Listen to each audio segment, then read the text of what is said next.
عقدة من لساني يفقهوا قولي رب زدني علما سبحانك لا علم لنا إلا ما علمتنا إنك أنت العليم الحكيم.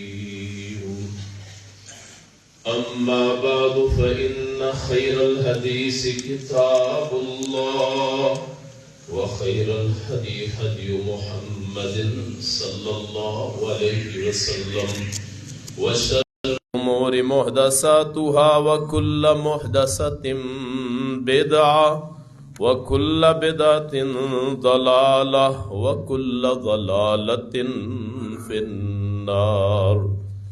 أعوذ بالله السميع العليم من الشيطان الرجيم. بسم الله الرحمن الرحيم.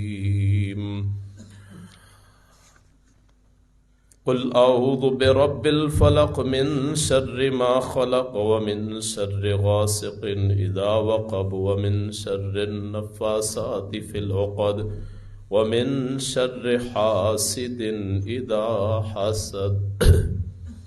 صدق اللہ مولانا صدق رسول ونحن على ذلك من الشاهدين والحمد لله رب العالمين. برادران اسلام، بزرگوں، دوستوں، بھائیوں، نئے سال کا دوسرا جمعہ ہے. بہت سارے احباب جو پچھلے سال ہمارے ساتھ تھے اس سال نہیں ہیں، اللہ پاک ان کی مغفرت فرمائے. پچھلے سال جو تندرست تھے اس سال کے شروع میں بیمار ہیں، اللہ انہیں شفا عطا فرمائے. معاشرے میں پھیلی ہوئی چند برائیوں کا ہم آج تذکرہ کریں گے،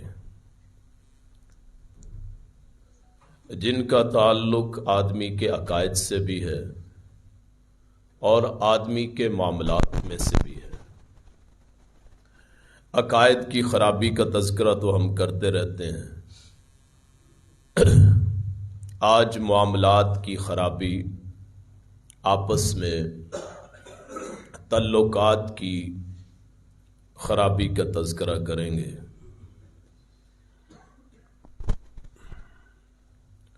سب سے بڑی بیماری جو انسانی معاملات میں ہے وہ ہے حسد. حسد کا لفظی معنی ہے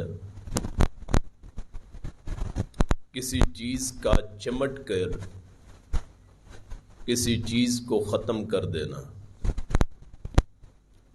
کسی کے دل کو قابو کر کے اس کا خون پی جانا. جس طرح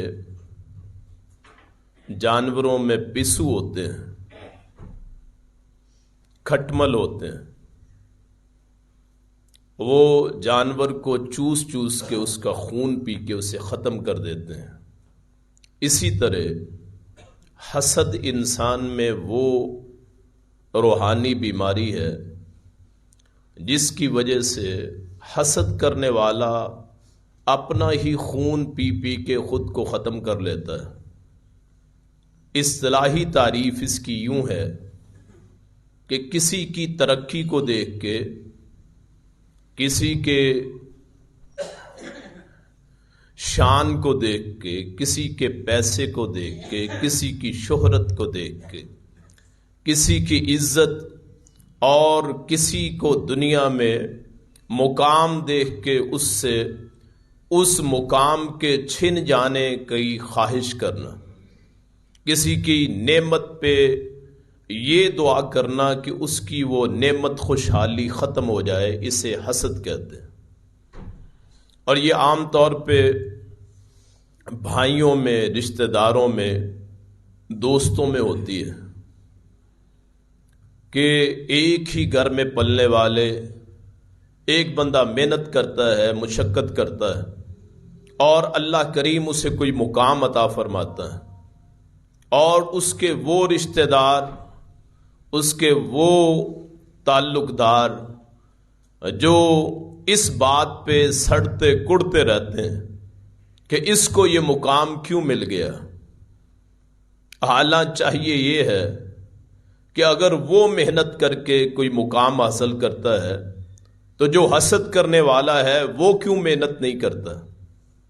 ایک حدیث کریمہ میں آپ کے سامنے وہ پیش کروں گا کہ رسول کائنات صلی اللہ علیہ وسلم نے فرمایا، لا یجتمعان فی قلب عبد الایمان والحسد، کسی مومن کے دل میں دو چیزیں اکٹھی نہیں ہو سکتی، ایمان اور حسد، یا ایمان ہوگا یا حسد ہوگا۔ یعنی کسی مومن آدمی جو اللہ رسول کو ماننے والا ہے، اس کے دل میں یا ایمان ہوگا یا حسد ہوگا۔ یعنی اتنی بری بیماری ہے اور اس کا اتنا زیادہ اس کی نحوست ہے کہ رسول کائنات صلی اللہ علیہ وسلم نے اس کو ایمان کے مقابلے میں بتایا ہے، یا آدمی میں ایمان ہوگا یا حسد ہوگا۔ گویا حسد کی موجودگی میں کامل ایمان نہیں ہو سکتا، اور یہ اللہ کی تقسیم پہ اعتراض کرنا ہے کہ اس کو یہ کیوں مل گیا۔ یہ ذالک فضل اللہ یؤتیہ من یشاء، یہ چیز اللہ کی دین ہے جس کو عطا کر دے۔ مثلا میری بیٹیاں ہی بیٹیاں ہیں، کسی کے بیٹے ہیں، اس بنیاد پہ حسد۔ میں غریب ہوں، وہ امیر ہے، اس بنیاد پہ حسد۔ اس کو شہرت مل گئی، میں گمنامی میں ہوں، اس لیے حسد۔ میں بیمار ہوتا ہوں، یہ تندرست ہے، اس لیے حسد۔ اس کی تعلیم زیادہ ہے، میں جاہل ہوں، اس لیے حسد۔ اللہ کی تقسیم پہ اعتراض کرنا ہے کہ اللہ نے مجھے نیچ رکھا ہے، اس کو اوپر کر دیا ہے، تو یہ دراصل اللہ پہ اعتراض کرنا ہے جس خالق اور مالک نے ہمیں پیدا فرمایا۔ یعنی اگر آپ کے دل میں ایمان ہے تو حسد نہیں ہو سکتا، اور اگر حسد ہے تو ایمان نہیں ہو سکتا۔ وہ بندہ جو حاسد ہے، وہ بندہ جو کڑتا رہتا ہے، سڑتا رہتا ہے، بری نظر لگاتا رہتا ہے، فلاں عاملوں کے پاس جاتا ہے، اس کا بیڑا غرق ہو جائے، یہ کیوں ترقی کر گیا؟ تو رسول اللہ صلی اللہ علیہ وسلم نے فرمایا، جو بندہ کسی کی دنیا خراب کرتا ہے، اللہ اس کی آخرت کو خراب کر دیتا ہے۔ یعنی اس لیے کسی کے پاس جانا کہ اس کا بیڑا غرق ہو جائے، اس نے اچھا مکان ڈال لیا، اس کا اچھا کاروبار ہے، اس نے ترقی حاصل کر لی، تو اس بنیاد پہ اسے نقصان پہنچانا یا نظر لگانا اور نظر بد لگانا، حالانکہ اسی معاشرے میں یہ بھی کلمہ گو ہے، وہ بھی کلمہ گو ہے۔ تو رسول اللہ صلی اللہ علیہ وسلم نے فرمایا، جس نے کسی کی دنیا خراب کر دی، اللہ نے اس کی آخرت خراب کر دی۔ آپ اور میں نے قبر میں جانا ہے، اگر قبر میں جانے سے پہلے رسول اللہ کی یہ پیشین گوئی، رسول اللہ کی یہ بات صلی اللہ علیہ وسلم، آپ صلی اللہ علیہ وسلم کا یہ فرمان ہمارے سامنے ہو کہ دل میں یہ ایمان ہوگا یا حسد ہوگا، اور اس کے باوجود پھر آدمی حسد کرے، گویا اس کے دل میں ایمان نہیں ہے، رسول اللہ کی زبانی، تو یہ کس قسم کی مسلمانی، کس قسم کے کلمے کا فائدہ کیا ہے؟ اور ہم نے دیکھا ہے برسوں نمازی رہنے والے، لا تعداد ذکر اذکار کرنے والے، ان میں یہ بیماری عام، اور خاص طور پہ ہمارا جو شعبہ ہے تبلیغ کا، اس میں عام۔ یہ اللہ کی دین ہے، جس کو جو مسند دے دے، یہ اللہ کی معرفت ہے، جو اس میں جتنا بڑھ جائے، اس میں آدمی کا کیا کمال ہے۔ اگر آدمی بھی کرتا ہے تو اپنے لیے کرتا ہے، اور اس پہ دوسرے کا کڑنا اس سے زیادہ جرم والی بات کہ اس نے اللہ کی تقسیم پہ اعتراض کر دیا۔ رسول اللہ فرماتے ہیں دل میں یہ ایمان ہو سکتا ہے یا حسد ہو سکتا ہے۔ ایک اور اللہ کے رسول نے ایک اور جگہ فرمایا، لمبی حدیث، فرمایا ایاکم والظن، تم بچو بدگمانی سے، برے خیالات سے، فإن الظن اکذب الحدیث، برا گمان جو ہے سب سے جھوٹی بات ہوتی۔ کسی کے بارے میں برا گمان کرنا، کسی کے بارے میں برا خیال کرنا، کسی کے بارے میں یہ سوچنا کہ میرا مخالف، حالانکہ اس کے فرشتوں کو بھی شاید پتہ نہ ہو، کسی کے بارے میں بری سوچ رکھنا، رسول اللہ صلی اللہ علیہ وسلم نے فرمایا اس سے بچو، کیوں؟ یہ سب سے جھوٹی بات ہوتی ہے۔ ولا تحسسوا، ایک دوسرے کے عیب تلاش نہ کرو، ولا تجسسوا، ایک دوسرے کی جاسوسی نہ کرو، ولا تناجشوا، بھاؤ نہ بڑھاؤ۔ کسی نے بھاؤ لگایا اوپر زیادہ بھاؤ اس لیے کہ اس کا سودا خراب ہو جائے، لا تناجشوا ولا تحاسدوا، ایک دوسرے سے حسد نہ کرو، ولا تباغضوا، ایک دوسرے سے بغض نہ کرو، ولا تدابروا، ایک دوسرے سے منہ نہ موڑو۔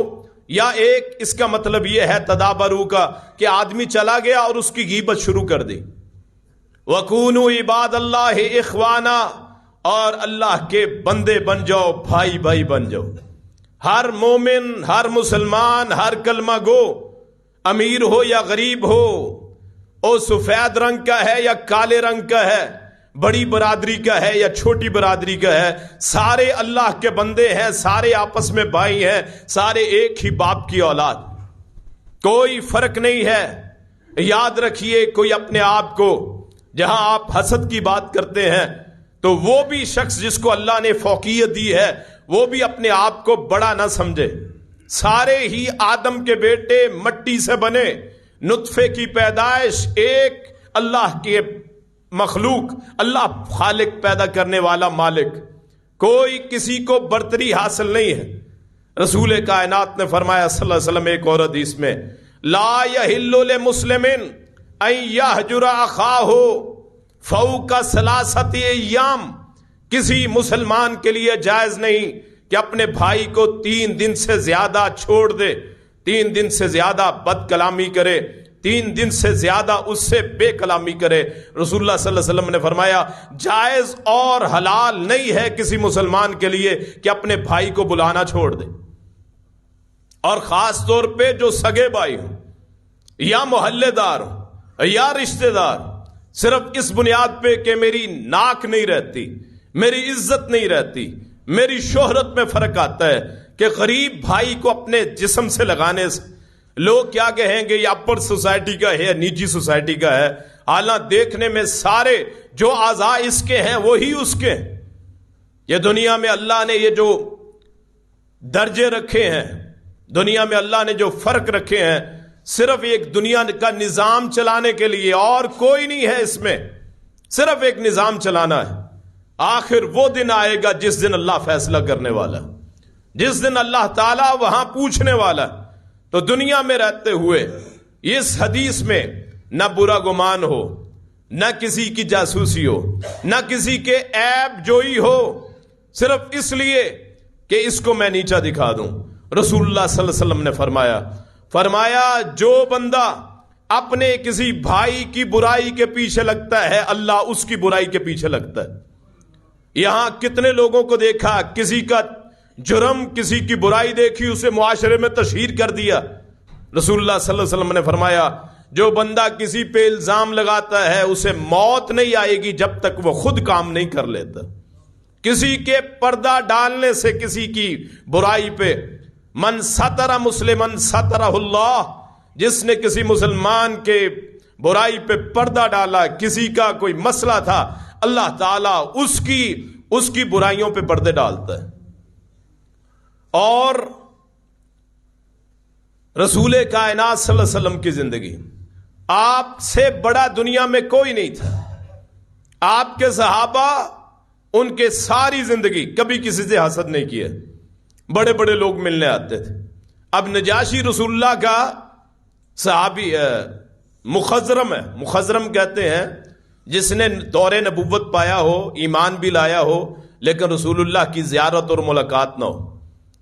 جیسے اویس کرنی مخضرم ہے، نجاشی مخضرم ہے کہ آپ کو دیکھا نہیں ہے، آپ سے ملاقات نہیں ہوئی، کلمہ پڑا ہوا ہے، آپ کا دور پایا۔ مقام پورے حبشہ کا بادشاہ تھا، کبھی رسول اللہ کے ذہن میں نہیں آیا اس سے وہ بادشاہت چھین لوں، کبھی کسی اور کے دل میں۔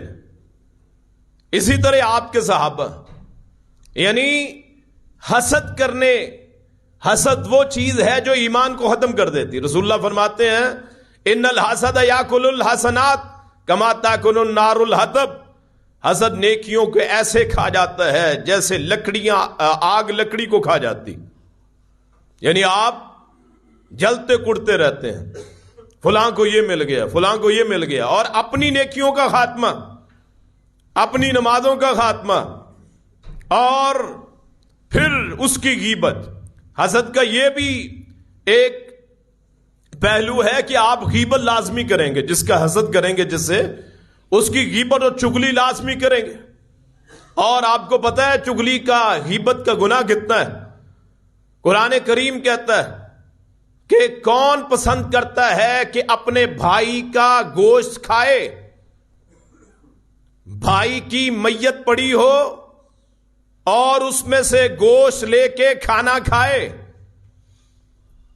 کبھی سوچا ہم نے غیبت کرنے سے پہلے، حسد کرنے سے پہلے، کہ سگا بھائی جس کو آپ کہتے ہیں بازو ہوتا ہے، اور اس کی لاش پڑی ہو، بجائے دفنانے کے آپ اس کو کھائیں. رسول اللہ کے 2 صحابی صلی اللہ علیہ وسلم، آپ گزرے، وہ کسی کی غیبت کر رہے، آپ صلی اللہ علیہ وسلم گزر گئے ان کے پاس سے، مجلس لگی، آپ نے ان دونوں کو بلایا. رمضان کا مہینہ، روزہ رکھا ہوا، آپ نے فرمایا نماز دوبارہ دہراؤ، روزہ دوبارہ رکھو. اللہ کے رسول بات کیا ہے صلی اللہ علیہ وسلم؟ آپ نے فرمایا ابھی ابھی تم فلاں آدمی کی غیبت کر رہے تھے، نہ تمہارے روزوں کی کوئی وقت ہے، نہ تمہاری نماز کی وقت. یعنی حسد کرنے سے بغض کی بیماری بذات خود آتی ہے. اس کا حصہ ہے کہ آپ حسد کرتے ہیں تو غیبت بھی کرتے ہیں. ایک حدیث میں آتا ہے کہ غیبت، اس کا گناہ معاف ہو سکتا ہے کہ نہیں؟ فرمایا جب تک جس کی غیبت کی ہے اس سے معافی نہ مانگے گناہ معاف نہیں ہوتا. حسد کے اثرات میں سے ہے جادو کروانا، کسی کے کاروبار پہ بندھن لگوانا، کسی کی شادی، کسی کی اولاد، کسی کے مال و متاع پہ قدغن لگانا، کسی کو نقصان پہنچانا. تعویذ فروش تعویذ دیں گے اور حسد کی بنیاد پہ لا کے اس کو دفن کریں گے، یہاں تک کہ پرانی ہڈیوں پہ نام نقش کر کے، اس لیے کہ اس کا بیڑا غرق کرنا ہے. اور اس کا گناہ کتنا ہے؟ رسول اللہ صلی اللہ علیہ وسلم نے فرمایا جو کسی عراف کے پاس جائے، عراف کسے کہتے ہیں؟ جو لوگوں کے حالات بتاتا ہے کہ میرے بھائی کا کام چل رہا ہے، اسے تباہ و برباد کر دے. رسول کائنات صلی اللہ علیہ وسلم نے فرمایا 40 دن تک اس کی عبادت قبول نہیں ہوتی. اور کسی نے پوچھا کہ جادو کا حکم کیا ہے؟ فرمایا جادو کرنے والا کافر ہے، کروانے والا اس جیسا ہے.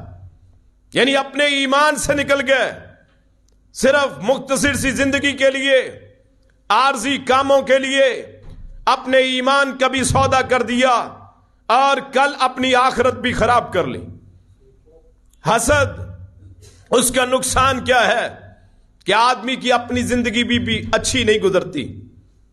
ہر وقت ڈپریشن میں، ہر وقت ٹینشن میں، ہر وقت پریشانی میں. اور ہو سکتا ہے جس سے حسد کیا جائے اس کو اللہ تعالیٰ اسی طرح آباد شاد رکھے.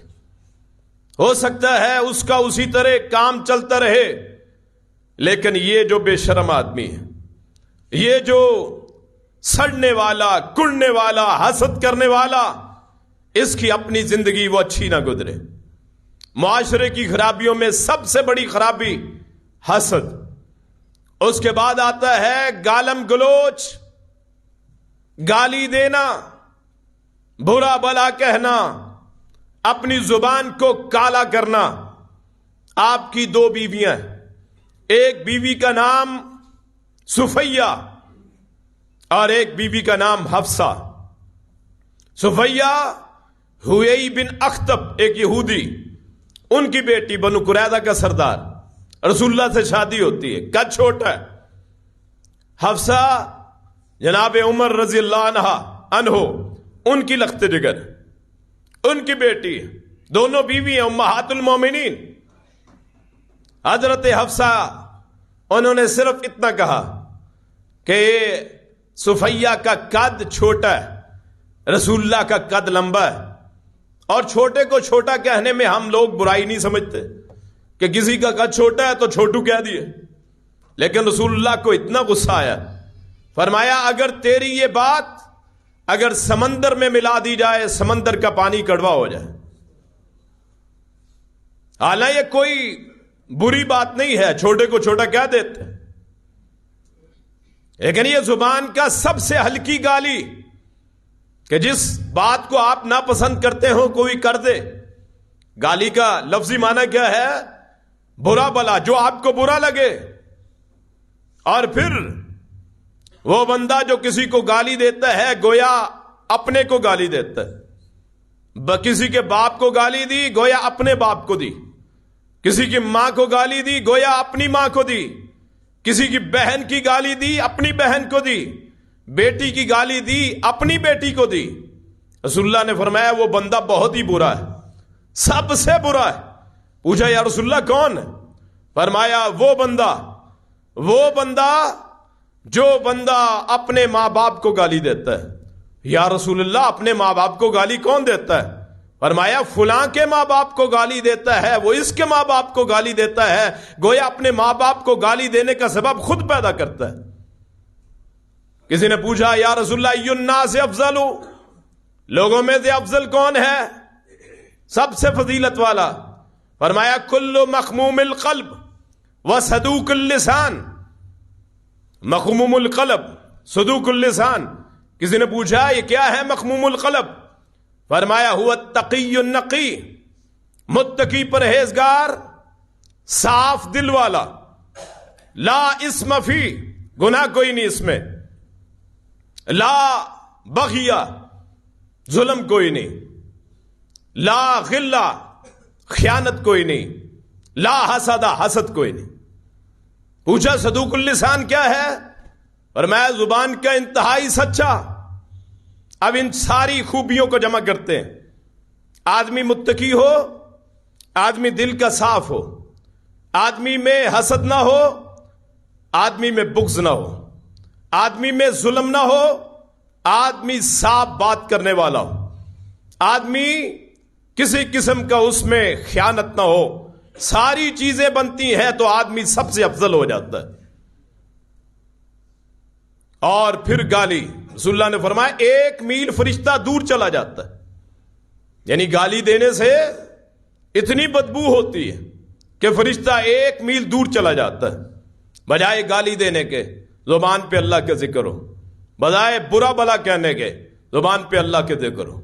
اور پھر تیسرے نمبر پہ آتا ہے کسی پہ ظلم کرنا، کسی کو مارنا، کسی کو ظلم کرنا، کسی کو مارنا، کسی پہ تشدد کرنا، صرف اس لیے کہ میں طاقتور، صرف اس لیے کہ میرے پاس اختیار، صرف اس لیے کہ میرے پاس اقتدار، صرف اس لیے کہ مجھے کوئی پوچھنے والا نہیں۔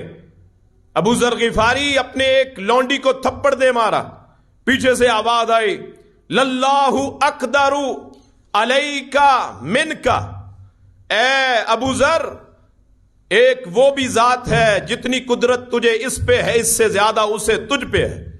کہتا میں نے مڑ کے دیکھا وہ اللہ کے رسول صلی اللہ علیہ وسلم، یعنی کسی کو کمزور سمجھ کے اور ہم نے تو دیکھا لوگوں نے بڑی بڑی جائیدادیں ظلم کے سر پہ، ظلم کی وجہ سے تو قوت کے زور پہ لوگوں کی جائیدادوں پہ قبضے کیے، لوگوں کو مارا پیٹا، لوگوں کے حقوق چھینے، لوگوں کو ان کے گھروں سے نکالا۔ یاد رکھیے وہ قادر المطلق القہار الجبار اور ذو الطول کائنات کا شہنشاہ، اس نے یہ سانس دیے ہے تو اس لیے نہیں کہ ہم کسی پہ ظلم کریں، سانس اس لیے پیدا نہیں کیا کہ کسی کا حق کھائیں، اس لیے پیدا نہیں کیا کہ کسی کو برا بھلا کہیں، اس لیے پیدا نہیں کیا کسی پہ زیادتی کریں۔ اور پھر اس سے چوتھے نمبر پہ آتا ہے، چوتھے نمبر پہ ہے کسی کی عیب جوئی کرنا، کسی کو عیب لگانا۔ اور شریعت میں کتنی سخت سزا ہے عیب زنی کرنا یا جھوٹا الزام لگانا۔ اگر ثابت ہو جائے کہ کسی نے کسی پہ جھوٹا الزام لگایا، اسلامی شریعت میں اس کی سزا یہ ہے کہ اسے 80 کوڑے مارے جائے، جو گورنمنٹ نافذ کرے گی۔ اور اس کا سب سے بڑا نقصان کیا ہے عیب جوئی کا، جھوٹے الزام کا، کہ اس کی گواہی تا حیات قبول نہ کی جائے گی کسی بھی معاملے میں۔ گویا وہ صادق نہیں رہے گا، وہ کاذب ہوگا بلکہ کذاب ہوگا، یہ معاشرے میں لوگوں کی عزتوں پہ حملے کرتا ہے۔ اور رسول اللہ نے فرمایا صلی اللہ علیہ وسلم، ایک حدیث کا ٹکڑا ہے، قذف المحسنات الغافلات المؤمنات، خاص طور پہ کسی مومن عورت کی عزت کو برباد کرنا، الزام تراشی کرنا حالانکہ وہ پاک صاف۔ یہ معاشرے کے ایسے رخ جنہوں نے معاشرے کو تباہ و برباد کر دیا، کتنے بھائی اس میں ملوث، لمبی لمبی عمریں ہو گئیں، لمبا عرصہ گزر گیا، کتنے لوگوں کی زندگیاں تباہ ہو گئیں، لیکن تباہ کرنے والے بھی سلامت نہ رہے، ان کے گھروں میں بھی کبھی اجالے نہ ہوئے، اللہ نے ان کی اولادوں کو نشے پہ لگا دیا۔ آپ اپنے معاشرے میں نظر دوڑائیں، جنہوں نے کسی کے حق مارے تھے ان کی اولادوں کا حق حال کیا بنا، ان کی اولاد نشوں پہ لگ گئی، پراپرٹیاں وہ جو لوگوں کی کھینچی تھی زمینیں جن پہ ظلم قبضہ کیا تھا، وہ ایک تو ویران ہو گئی، رہنے کے قابل نہ رہے، اور اللہ نے ایسی ایسی بیماریوں میں مبتلا کر دیا، کوئی پاس جانے کے لیے تیار نہیں، کوئی سنبھالنے کے لیے تیار نہیں۔ وہی باپ جس نے حرام کما کے اولاد کو کھلایا، وہی اولاد ایک وقت آ گئی اپنے باپ کا ساتھ بھی چھوڑ گئی، وہ پڑا ہے ایک کمرے میں۔ بڑے واقعات عبرتناک کہ اسے ایسی بیماری ہے، ہاتھ لگانے سے لگانے والے کو بیماری ہو جاتی ہے، کوئی پاس نہیں جاتا، سنبھالنے والا نہیں، روتے کرلاتے۔ میرے بھائی زندگی ایسے ہی ساری گزر جانی ہے؟ نہیں، اللہ نے زندگی میں مہلت دی ہے، جس وقت چاہو توبہ کر لو، جس وقت چاہو۔ رسول اللہ صلی اللہ علیہ وسلم نے فرمایا مرنے سے پہلے توبہ اللہ قبول کر لیتا ہے، اور اس وقت سے پہلے کہ سورج یہاں سے نکلے گا۔ آج مشرق سے نکلتا ہے، ایک وقت آئے گا مغرب سے نکلے گا۔ فرمایا اتنی لمبی رات ہو جائے گی، اتنی لمبی کہ لوگ پریشان ہو جائیں گے، جیسے آپ کہیں کہ 48 گھنٹوں کی رات ہو گئی، نیندیں پوری، روشنی نہیں ہو رہی، سورج نہیں نکل رہا۔ فرمایا پھر یہاں سے سورج نکلے گا۔ کوئی پوچھنے والا کہہ سکتا ہے دنیا کا نظام کیسے بدل گیا؟ جو اللہ مشرق سے سورج نکال سکتا ہے وہ مغرب سے بھی نکال سکتا ہے۔ فرمایا پھر سورج بلند ہوگا جیسے یہاں آتا ہے، اس کے بعد پھر غروب ہو جائے گا۔ فرمایا اس سورج کے نکلنے سے پہلے توبہ کر لو، وہاں تک توبہ قبول ہے، اس کے بعد کسی کی کوئی توبہ قبول نہیں۔ یا موت سے پہلے، آخری سانسوں سے پہلے، جب آپ حیات ہوں، آپ کی عقل کام کر رہی ہو، وگرنہ مرنے سے پہلے تو فرعون نے بھی توبہ کر لی تھی، اور فرعون ڈوبتے ہوئے کہہ رہا تھا آمنت بالذی آمنت بہ بنو اسرائیل، میں نے اس ذات پہ میں ایمان لایا جس پہ بنو اسرائیل ایمان لائے۔ کلمہ اس نے پڑھ لیا تھا، لیکن وہ چونکہ ڈوب رہا تھا، چونکہ اس کی آخری سانس، اس وقت توبہ قبول نہیں ہے۔ میرے بھائیوں، یہ برائیاں جو میرے اور آپ کے سامنے، ان برائیوں سے توبہ کریں۔ صرف ڈرانا ہی مقصود نہیں، جمعوں کا خطبوں کا مقصد صرف یہی نہیں ہے، مقصد ہے ان برائیوں کو چھوڑ کے اللہ سے توبہ کر لینا، اللہ سے رجوع کر لینا، اللہ کی طرف آ جانا، اللہ سے اپنے گناہوں کی معافی مانگنا۔ یارہ 60 سال ہو گئے، 50 سال ہو گئے، 40 سال ہو گئے، 30 سال ہو گئے، 20 سال ہو گئے، گناہ کرتے کرتے کبھی تو خیال آئے کہ اپنے مولا سے ملاقات کرنی، کہ رسول اللہ نے فرمایا اللہ اس شخص سے ملنے سے اللہ مشاق ہوتا ہے، اللہ کو شوق ہوتا ہے میرا بندہ میرے پاس آ رہا ہے، کہ قبر اس کی مشاق ہوتی ہے، قبر کو شوق ہوتا ہے کہ وہ بندہ آ رہا ہے جس کو اللہ سے ملنے کا شوق، اللہ سے، اللہ کی امانت، جب سانس نکل جائے اللہ لے جائے، کوئی پرواہ نہیں، کوئی پرواہ نہیں، اللہ کا ذکر دل میں ہے، زبان لبریز ہے، آنکھوں میں حیا ہے، شرم ہے، اپنا جسم محفوظ ہے، اللہ جب چاہے بلا لے۔ یہاں سے جب جان نکلنا شروع ہوتی ہے پاؤں وہ ساکن ہو جاتے ہیں، اس وقت یاد آتا ہے کاش میری زندگی لوٹ آئے۔ وہاں دوست بھی کہیں گے ہمیں لوٹا دیا جائے، ہم نیکی کر کے آئے۔ نہیں میرے بھائی، ایک مرتبہ زندگی ملتی ہے، یہ نہ ہو کہ سارا دل ہی کالا ہو جائے، یہ نہ ہو کہ کوئی روشنی کا سبب نہ رہے، یہ نہ ہو کہ کوئی روشنی کا راستہ نہ رہے۔ نہیں میرے بھائی، ان اندھیروں سے نکلیں۔ ابھی ابھی آپ کے یہاں واردات ہوتی ہے، دن دہاڑے وہ بیچارہ دکاندار بیٹھا ہے، چھین کے لے جاتے ہیں۔ اس روزی کا کیا فائدہ ہو سکتا ہے، آگے حادثہ ہو جائے، وہ لوٹنے والوں کی جان نکل جائے۔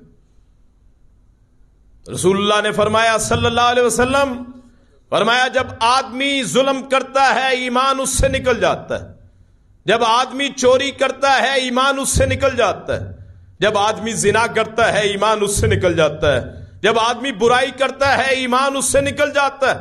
اور اسی دوران اگر آدمی مر جائے، کیا فائدہ ہے ایسی روزی کا، کیا فائدہ ہے ایسی آمدنی کا، کیا فائدہ ہے ایسے معاملات کا؟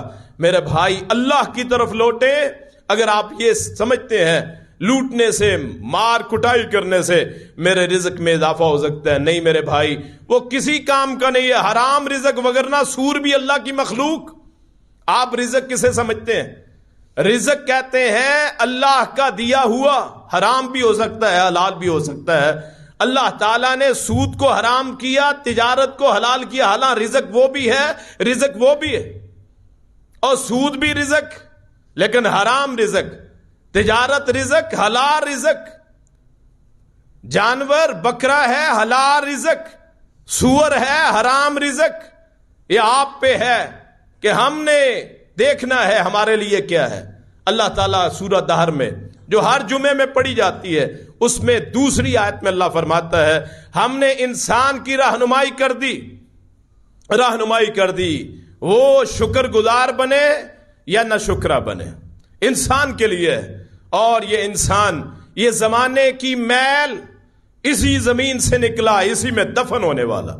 اللہ پاک مجھے آپ کو حسد سے بچائے، غیبت سے بچائے، چغلی سے بچائے، ایک دوسرے پہ تبرہ کرنے سے، الزام لگانے سے بچائے۔